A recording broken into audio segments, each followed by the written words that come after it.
वन्दे नवघनश्यामं पीतकौशेयवाससं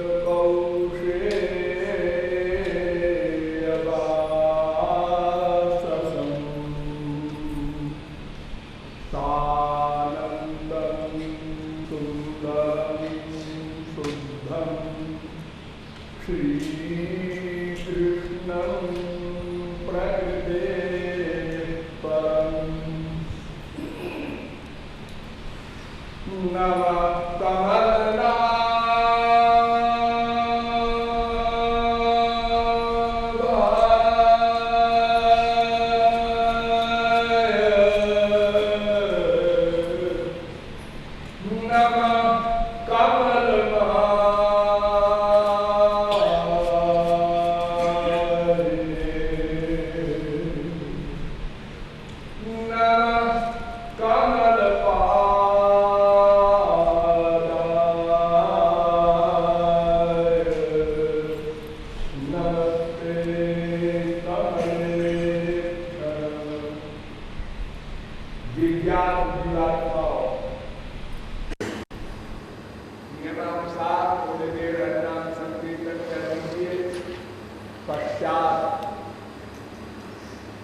कुछ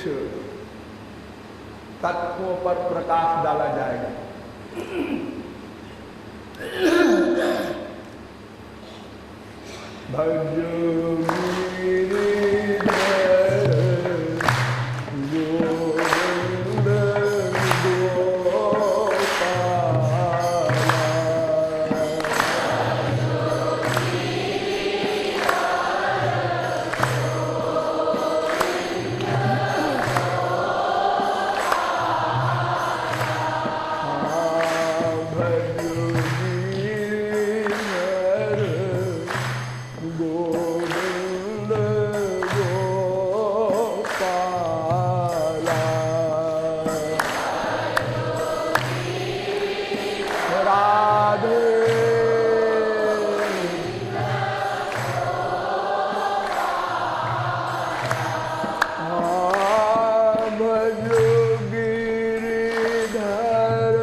बोलिए वृंदावन बिहारी लाल की।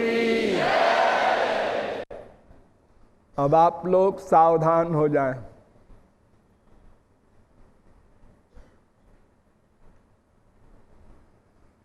क्षरम प्रधान ममृताक्षरम हरः क्षरात्माना भीषते देव एकः तस्याभिध्यानात् योजनात् तत्वभावात् भूयश्चान्ते विश्वमाया निवृत्ति। श्वेताश्वतरोपनिषद पहले अध्याय का 10वां मंत्र।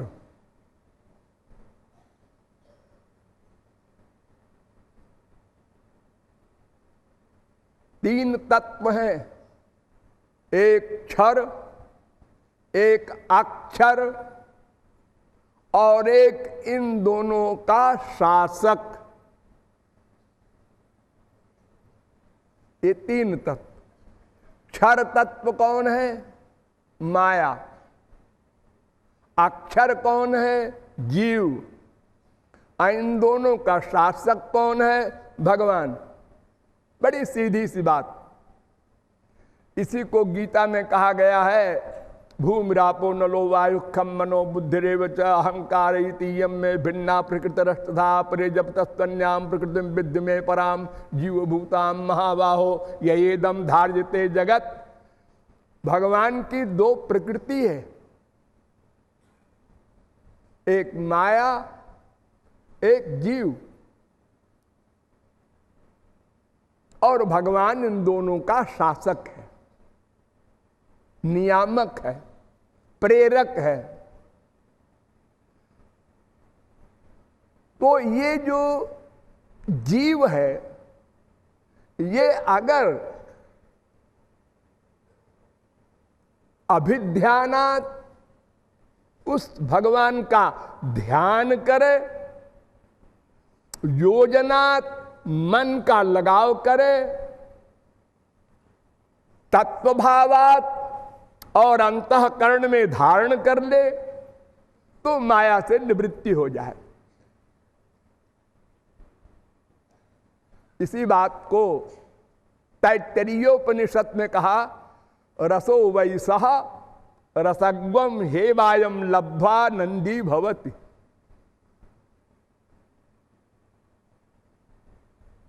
दूसरी बल्ली का 7वां अनुवाक है ये। वो रस है, आनंद है, उसको प्राप्त करके ही यह जीवात्मा आनंदमय हो सकती है। वो रस है, उसमें रस है ऐसा ही नहीं, वो स्वयं रस है। आनंदो ब्रह्मेति विजानात्। तैत्तरीयोपनिषद तीसरी बल्ली का 6वां अनुभाग।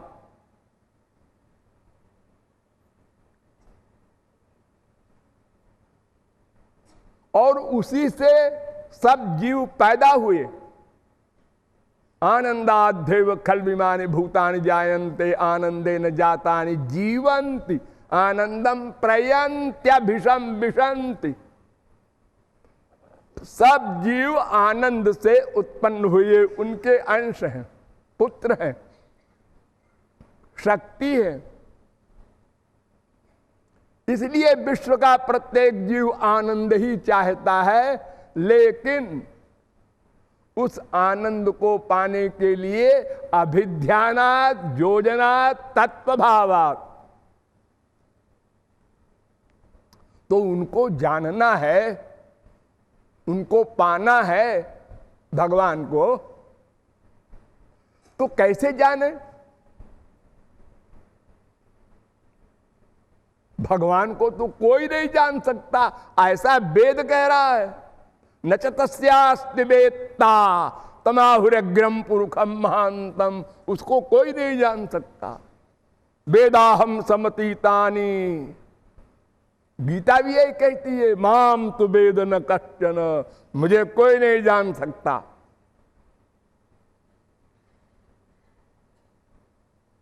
लेकिन ऐसा नहीं है। कठोपनिषद कहता है, उत्तिष्ठत जाग्रत प्राप्य बरा निबोधत। पहले अध्याय की तीसरी बल्ली का 14वां मंत्र है। उठो जागो, महापुरुष के पास जाओ, उससे समझो वो क्या है, कैसे मिलेगा। परीक्ष लोकान कर्मचितान ब्राह्मणो निर्वेद माया नास्त्य कृता कृतेन तद विज्ञानार्थम सा गुरुमेवाभिगच्छेत समित पाणि श्रोत्रियम ब्रह्मनिष्ठम। मुंडकोपनिषद पहले मुंडक के दूसरे खंड का 12वां मंत्र है। अर्थात ऐ जीवात्माओं, तुम उसको नहीं जान सकते, उसके पाने का उपाय भी नहीं जान सकते। तुम श्रोत्रिय ब्रह्मनिष्ठ महापुरुष के पास जाओ, उनके शरणागत हो, उनसे समझो। तद्विद्धि प्रणिपातेन परिप्रश्नेन सेवया उपदेक्षन्ति ते ज्ञानम ज्ञानिनः तत्वदर्शिनः। गीता चौथे अध्याय का 34वां श्लोक। महापुरुष की शरण में जाओ, प्रणिपातेन, कंप्लीट सरेंडर। खाली सिर पटकने से काम नहीं चलेगा, अंतःकरण को, मन बुद्धि को समर्पण करना होगा। फिर परिप्रश्नेन, जिज्ञासु भाव से पूछो, समझो, ब्रह्म क्या, जीव क्या, माया क्या, शरीर क्या, मन क्या, बुद्धि क्या, और सेवया, उनकी सेवा करो। तब वे ज्ञान देंगे। वो कौन है, वो कैसे मिलेगा। तस्मात् गुरुम प्रपद्ये तो जिज्ञासु श्रेय उत्तमम शाब्दे परे च निष्णातम ब्रह्मण्युपसमाश्रयम। भागवत। शब्द ब्रह्म और पर ब्रह्म, यानी थियरी में और प्रैक्टिस में, अर्थात शास्त्र वेद का ज्ञान भी करा सके और उसको प्रेम प्राप्त हो चुका हो, ऐसा महापुरुष हो, उसकी शरण में जाओ। 11वें स्कंद के 3 अध्याय का 21वां श्लोक। और रामायण तो आप लोग जानते ही हैं।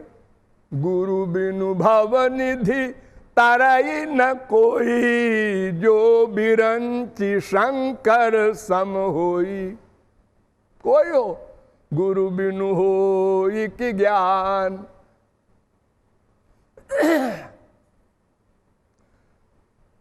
बड़े भाग्य मानुष तनु पावा,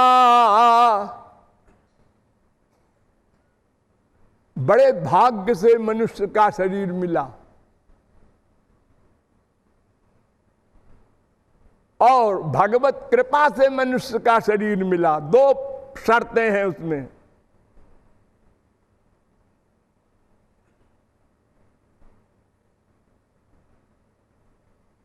कबहु करी करुणा नर देही, देत ईश बिनु हेतु सनेही।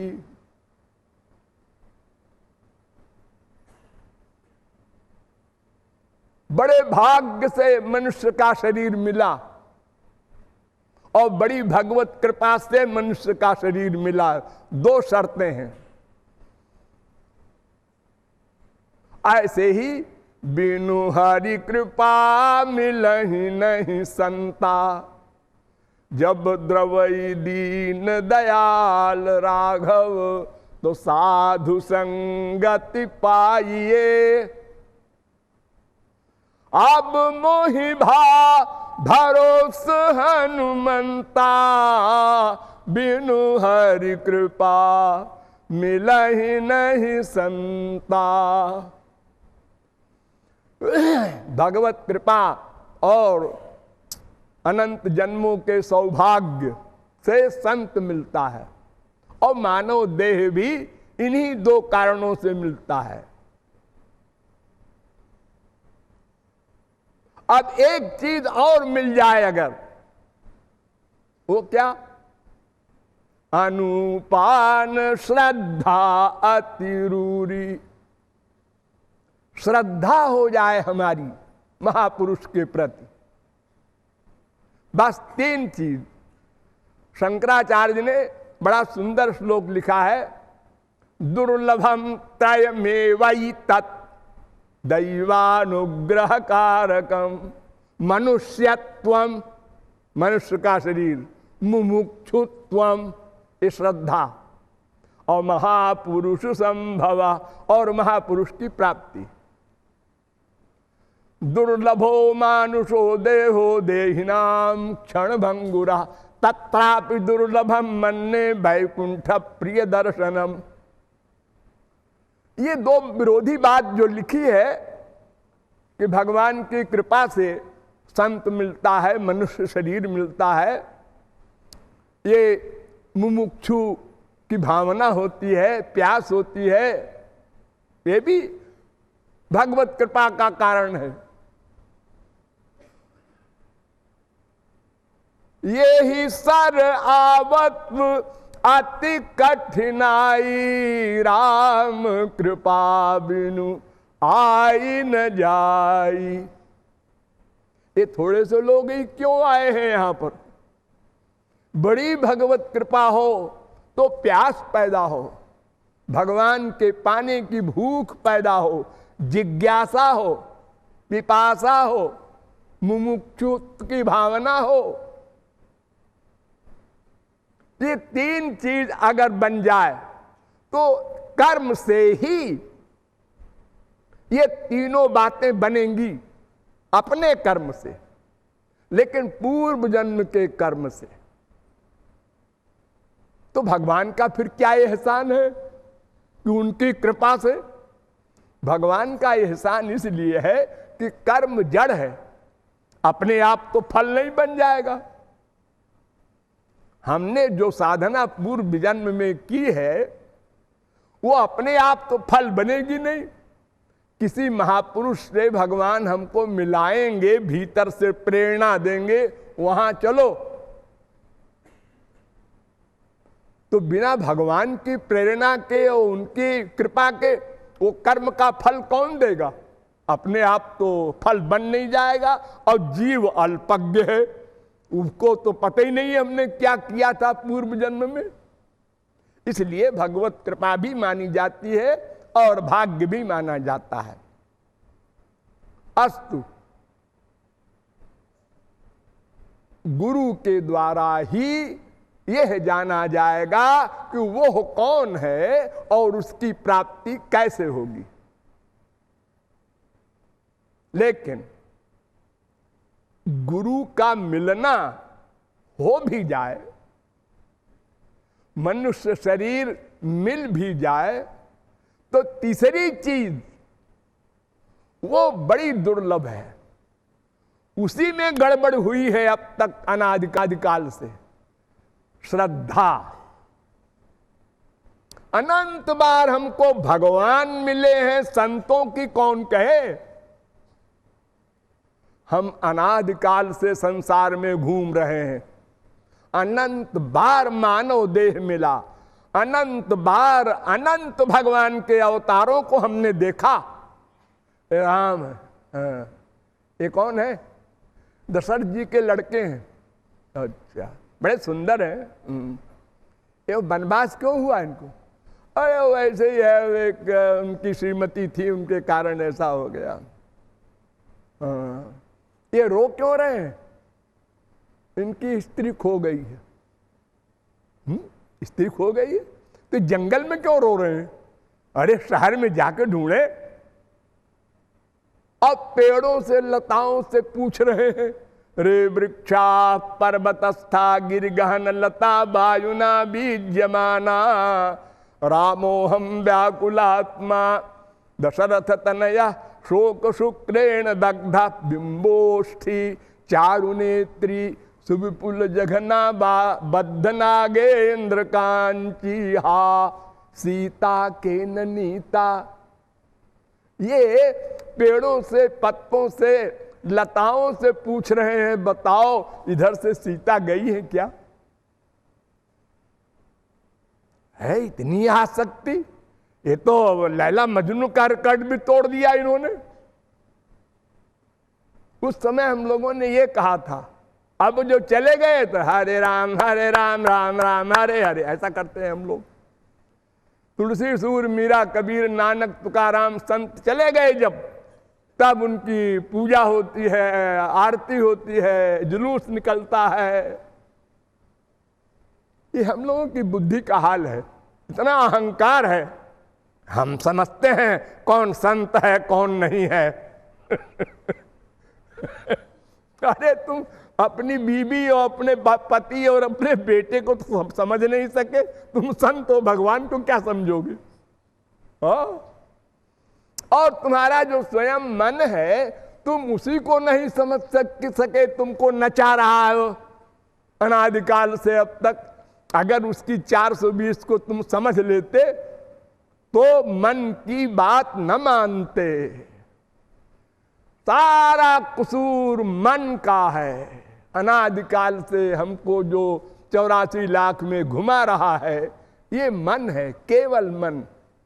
हम उसको दोस्त मानते हैं, वो शत्रु है, सबसे बड़ा हमारे भीतर बैठा है और हम उसको दोस्त मान रहे हैं। मन क्या कह रहा है? तू रसगुल्ला लाओ। अच्छा अभी लाए। 24 घंटे हम गुलामी कर रहे हैं मन की, और उसका परिणाम भोग रहे हैं 84 लाख योनियों में। अरे मानव देह तो कबहू करी करुणा नर देही दे। तो ये तो सुरैरपि वांछितम मनुज देहमिमं भुवि दुर्लभम। सुरभि मनुज देहमिमं भुवि दुर्लभम। बड़ा दुर्लभ है। देवता चाहते हैं, इससे बड़ी बात और क्या होगी? ये सारे मनुष्य देवताओं की भक्ति करते हैं। इंद्राय नमः, वरुणाय नमः, कुबेराय नमः, सूर्याय नमः, आहुति देते हैं। वो पा करके समधिगम्य सुरैरपि वांछितम, और मन के गुलाम हो गए तो विषय लंपटता मपहाय वही भजत रे मनुजा कमलापतिम। निर्देह माद्यम सुलभम सुदुर्लभम। ये बड़ा दुर्लभ है मानव देह, मिल गया, और संत भी मिल गया। लेकिन एक गड़बड़ी हमने कर डाली। क्या? श्रद्धा नहीं किया। श्रद्धा किसे कहते हैं? गुरु वेदांत वाक्यो सुदृढ़ो विश्वासा श्रद्धा। श्रद्धा शब्द कहे विश्वास, सुदृढ़ निश्चय। गौरांग महाप्रभु ने भी परिभाषा वही की कि उस पर्सनैलिटी के प्रति हमारी शरणागति हो सुदृढ़ निश्चय के साथ, पक्का। ये जो शास्त्र कह रहा है बिल्कुल ठीक, ये जो गुरु जी कह रहे हैं बिल्कुल ठीक। थोड़ा हम भी तो सोचे, आखिर बुद्धि रखते हैं, ठीक है कि नहीं है। बस गए, अपनी बुद्धि लगाया कि गए।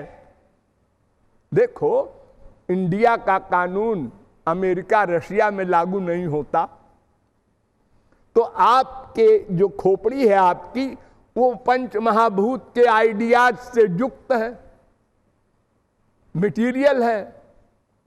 यही आपका अनुभव हुआ अनादिकाल से अब तक, तो आप कैसे नापेंगे उसको? ततो वाचो निवर्तन्ते अप्राप्य मनसा सह। गो गोचर जहां लगी मन जाई, सो सब माया राम स्वरूप तुम्हार। बचन अगोचर बुद्धि पर तस्मिन् तज्जन भेदा भावात। जैसे भगवान इंद्रिय मन बुद्धि से परे है, ऐसे ही महापुरुष भी इंद्रिय मन बुद्धि से परे है। उन दोनों में भेद नहीं, तो तुम कैसे समझोगे? देखो चलते हैं, हाँ कितना लंबा है, काला है कि गोरा है, मोटा है कि दुबला है, नाक कैसी है, आंख कैसी है, मुंह कैसा है, किधर देखता है, कैसे बैठता है। वाह वाह वाह, बड़ी बड़ी बातें आप लोग सोचते हैं। हाँ जी, हम लोग बुद्धि रखते हैं, ऐसे थोड़ी बेवकूफ थोड़े ही, खूब परखेंगे पहले। अरे तो क्या परख रहे हैं यहाँ पे? जनक की सभा में अष्टावक्र गए, 8 जगह से टेढ़े थे अष्टावक्र, 8 जगह से। एक जगह से टेढ़ा जो कोई होता है उसी को देखकर लोग मुस्कुराते हैं, और 8 जगह से जो टेढ़ा हो एक शरीर में, बताओ कैसा लगता होगा? तो सब हंसने लगे। जनक की सभा में जो बड़े बड़े विद्वान बैठे थे, तो देखा ऐसे अष्टावक्र ने, उन्होंने कहा जनक, तेरी सभा में सब चमार रहते हैं क्या? इतना भयानक शब्द, वो बड़े बड़े विद्वान ब्राह्मण, उनको चमार कह दिया। तो सारे विद्वान जनक की ओर देख करके और आंखें लाल करके, ये हमारे लोगों का अपमान करवा रहे हैं, यहाँ पे कौन आ गया पागल यहां? जनक समझते थे, उन्होंने कहा आप लोग शांत रहिए, इनसे पूछिए क्यों कहा चमार। पूछा हम लोगों को आप क्यों चमार कहते हैं? उन्होंने कहा कि चमार को चमड़े की नॉलेज अधिक होती है। चमार जो होता है जाति वाला, वो चमड़े का काम करता है, तो चमड़े को पहचानने की, जानने की योग्यता उसमें विशेष होती है। तो तुम लोगों ने हमारा शरीर देखा, 8 जगह से टेढ़ा, और हंसने लगे, इसलिए सब चमार हो। भीतर देखना चाहिए तुम लोगों को, तुम लोग विद्वान हो। कोई गंवार हो, शास्त्र वेद न जानता हो, वो बाहर देखे, ठीक है, हम मान लेते हैं, लेकिन तुम लोगों को तो आत्मा को देखना चाहिए, इसके भीतर क्या है, बाहर मत देखो। बेर का फल बाहर बड़ा सुंदर और भीतर इतनी बड़ी गुठली, और नारियल बाहर से खराब, भीतर से गरी निकलती है उसके खाने वाली। तो भीतर देखना ये बुद्धिमानों का काम, और बाहर देखना है मूर्खों का काम। आप लोग लड़की की शादी वादी करते रहते हैं, बाहर देखते हैं, कैसी नाक है, कैसा मुंह है, कैसी क्या डिग्री है, ये सब 0 इसका कोई मूल्य नहीं। जो आप देखते हैं उसके भीतर क्या हाल है, ये शादी के बाद मालूम पड़ेगा। तब सिर पे हाथ धर करके बाप भी रोता है, पति भी रोता है, कहां फंस गए। इसलिए चमार कहा। तो हम महापुरुषों को क्या जानेंगे, कैसे जानेंगे? अरे संसारी डॉक्टर है, सर्टिफिकेट है, देख लिया भाई ये MBBS है, इलाज कराओ। अब महापुरुष के पास कौन डिग्री है जो आप देखेंगे? अब बुद्धि लगाएंगे, और बुद्धि लगाएंगे तो फेल हो जाएंगे। क्यों? वो 2 विरोधी वर्ग करते हैं। कामना नहीं है, कामना का काम करेंगे, क्रोध नहीं है, क्रोध का काम करेंगे, लोभ नहीं है, लोभ का काम करेंगे। यानी जो माइक दोष है हमारे अंदर, वो सब काम वो भी करते हैं, संत लोग भी और भगवान भी करते हैं, लेकिन वो इन दोषों से मुक्त रहते हैं, हम उन दोषों के अधीन हो जाते हैं। क्रिया वैसे ही है, क्रिया सर्वापि सैवात्र परं कामो न विद्यते। बिना कामना के वर्क करते हैं संत और भगवान, और हम कामना युक्त होकर करते हैं, इसलिए बंध जाते हैं। तो महापुरुष को महापुरुष मान लेना, ये श्रद्धा, गंवारी भाषा में समझो। किसी महापुरुष को महापुरुष मान लेना 100%, इसी का नाम श्रद्धा। अब बात बन गई। सद्वैद्य वचन विश्वासा, अब विश्वास होगा उसके वचन पर, वो जैसा कहे। लेकिन मगर चूंकि किंतु परंतु ये नहीं लगाना है,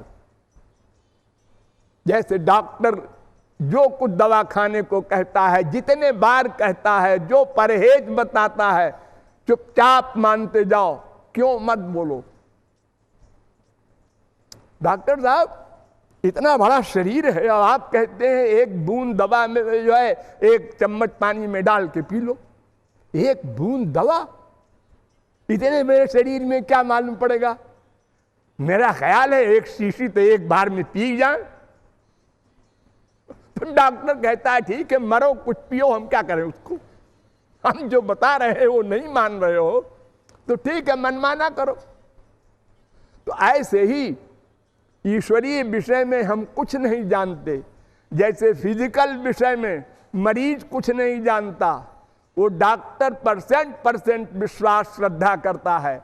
ऐसे स्पिरिचुअल साइड में हम कुछ नहीं जानते, इसलिए स्पिरिचुअल मैन रूपी डॉक्टर की बात 100% मानना होगा। ये श्रद्धा है। आदौ श्रद्धा ततः साधु संगोत्थ भजन क्रिया। पहले श्रद्धा, उसके बाद साधु संग यानी गुरु का सत्संग। देखो, एक हाथ में पारस ले लो, एक हाथ में लोहा। अब ये लोहा और पारस, इनका संबंध करना है तो डिबिया में पारस बंद है और डिबिया में लोहा बंद है और मिला दिया, सोना नहीं बनेगा। अच्छा, डिबिया में पारस है और लोहा खुला हुआ है, मिला दो, सोना नहीं बनेगा। डिबिया में लोहा, पारस खुला है, मिला दो, सोना नहीं बनेगा। जब दोनों खुले हो, लोहा भी पारस भी, और मिला दो, अब सोना बनेगा। क्या मतलब?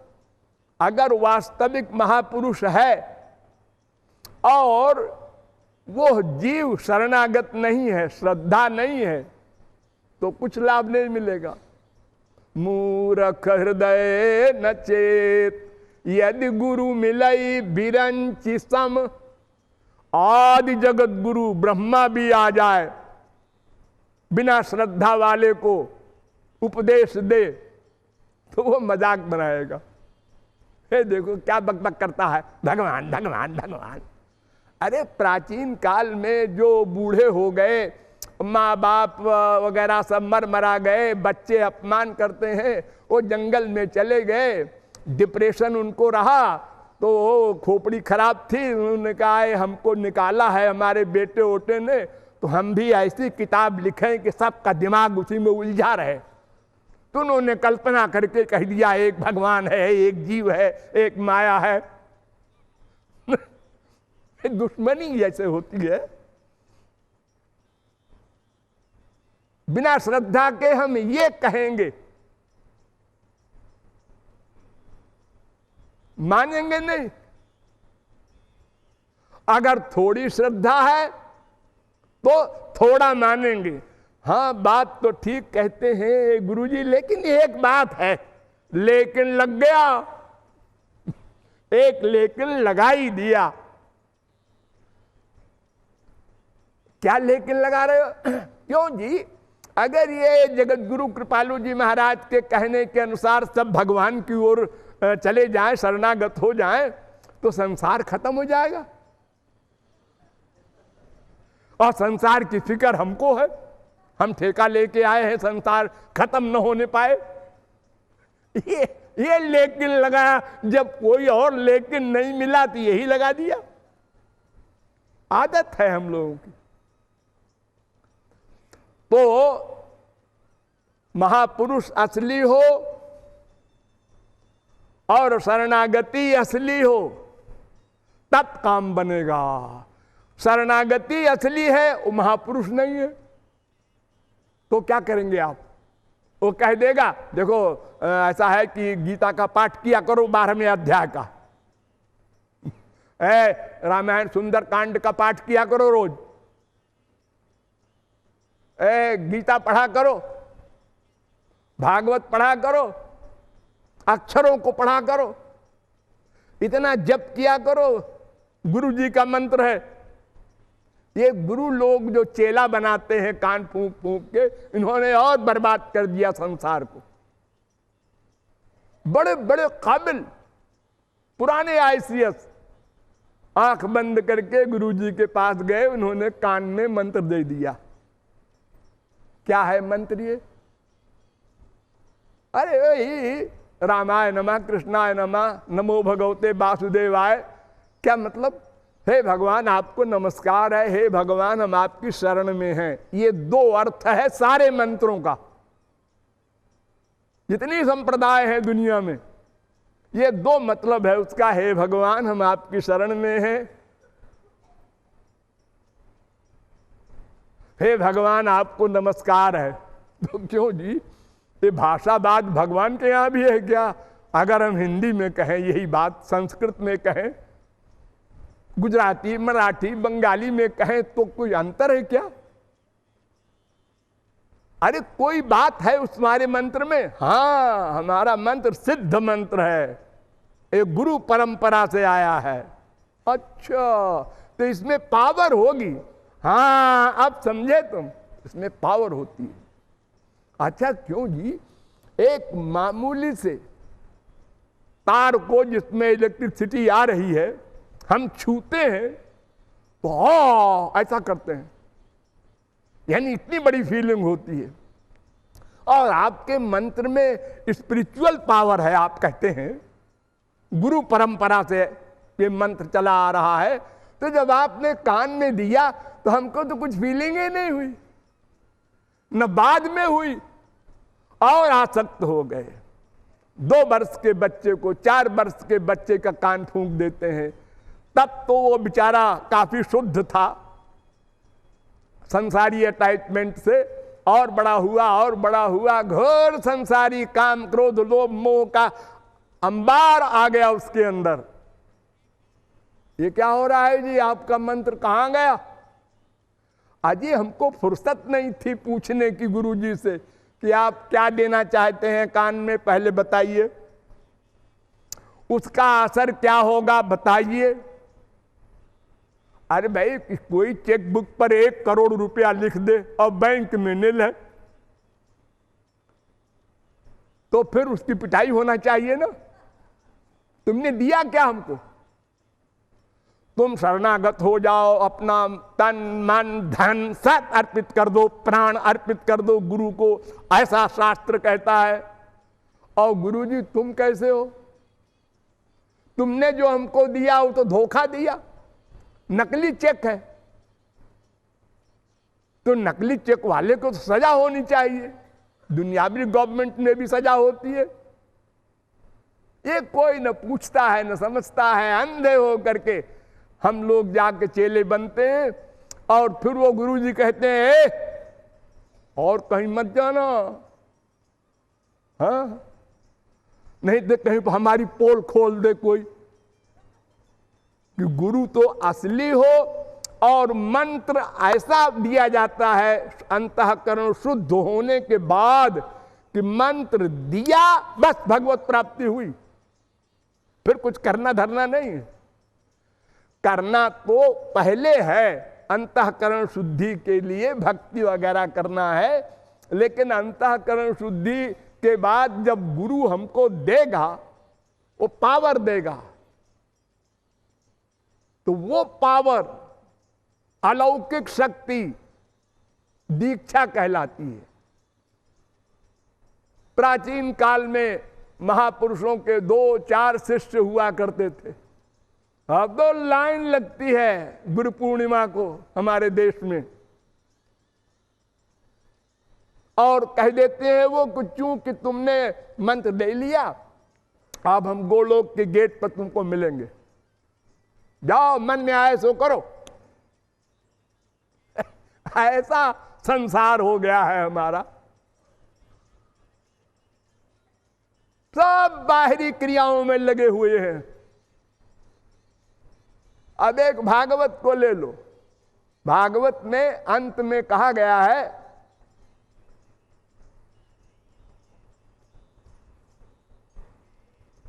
12वें स्कंद में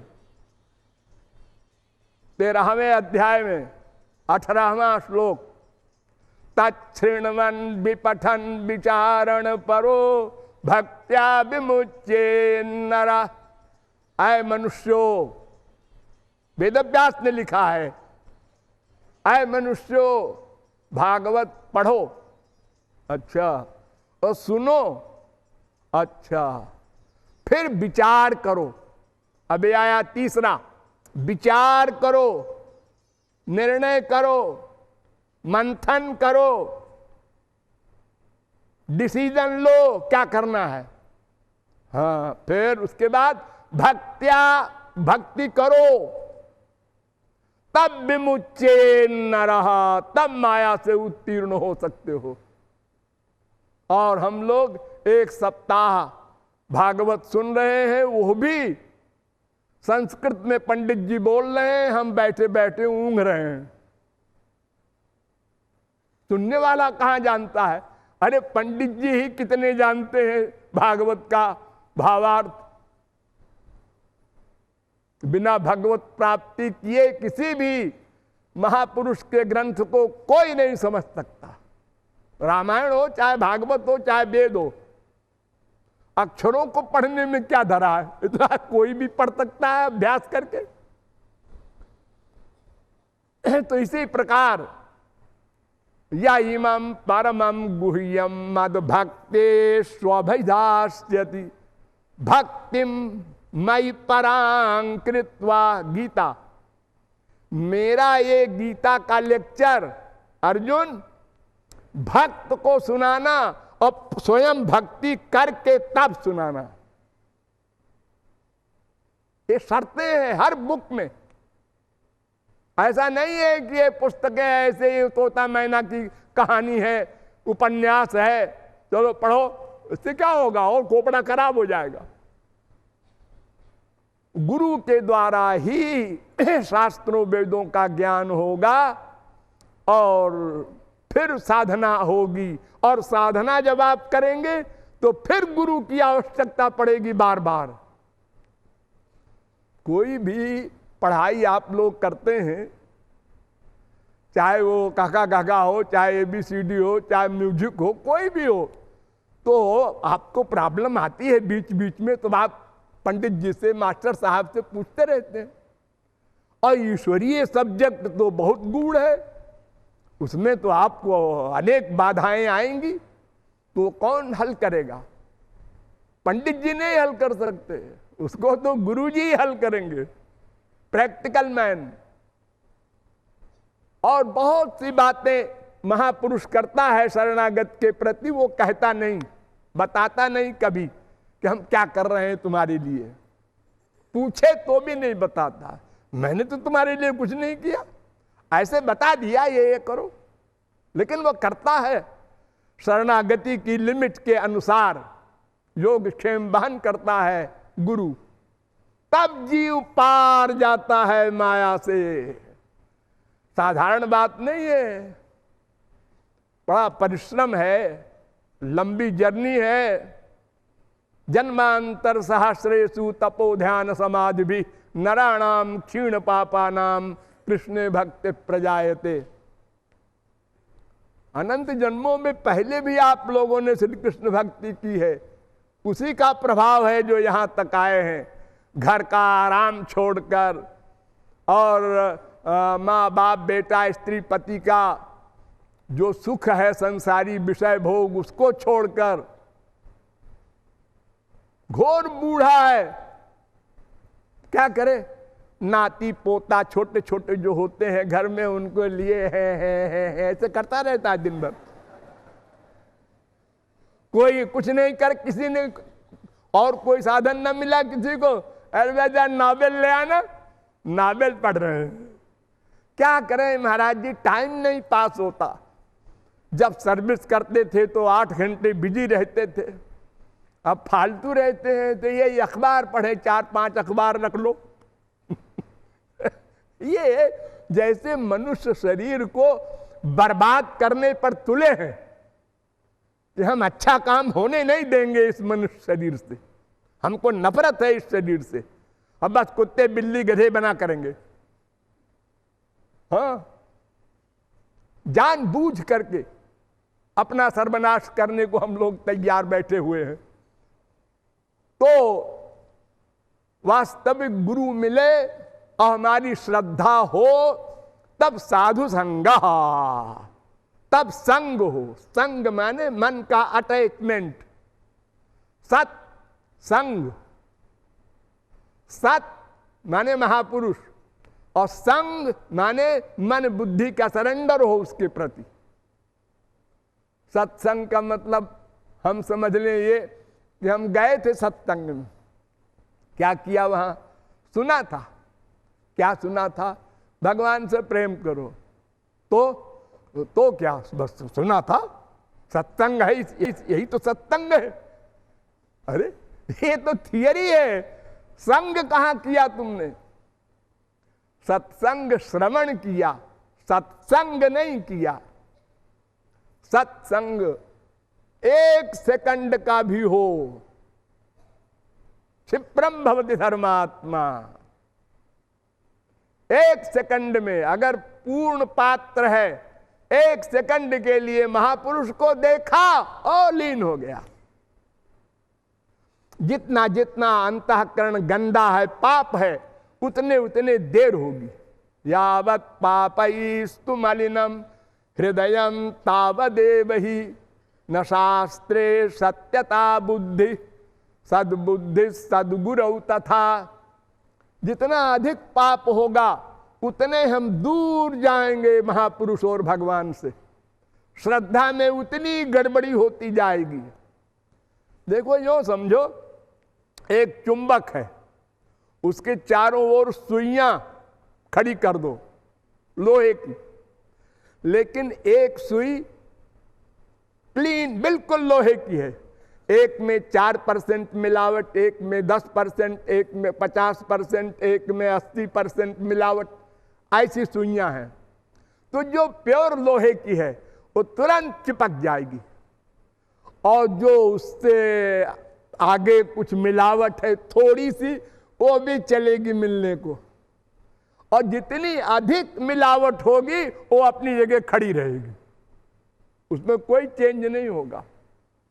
ऐसे ही जब भगवान अवतार लेते हैं या हमको कोई महापुरुष मिलता है, तो हम उसकी ओर जो खींचते हैं, तो उस खींचने की लिमिट में अंतःकरण की शुद्धि कारण है। कितने पाप हमारे अंदर है, कितना गंदा मन है, उसी हिसाब से हम खींचते हैं। और खींच भी गए तो फिर अबाउट टर्न, फिर चले, फिर अबाउट टर्न। ये बड़ी गड़बड़ी है। यह भी होता है, हाँ समझ गए, ये महापुरुष हैं, बिल्कुल ठीक, बिल्कुल बुद्धि में बैठ गया। और थोड़ी देर बाद महापुरुष ने डांट दिया, नहीं ऐसा कुछ नहीं है, जजमेंट उल्टा हो गया। हाँ, सबके सामने डांटा हमको।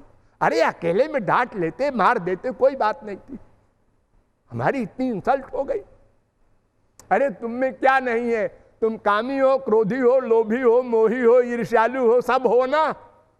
हाँ है तो उसी में से तो मैंने कहा है कि जरा तुम बहुत लोभ करते हो, उस पर कंट्रोल करो। हाँ कहा तो ठीक है आपने, लेकिन वो पता नहीं क्यों इतना बुरा लग गया कि आप ही पे अटैक कर दिया हमने। आपको लोभ नहीं है, सबसे रुपया मांगते फिरते हैं, मंदिर बनाना है।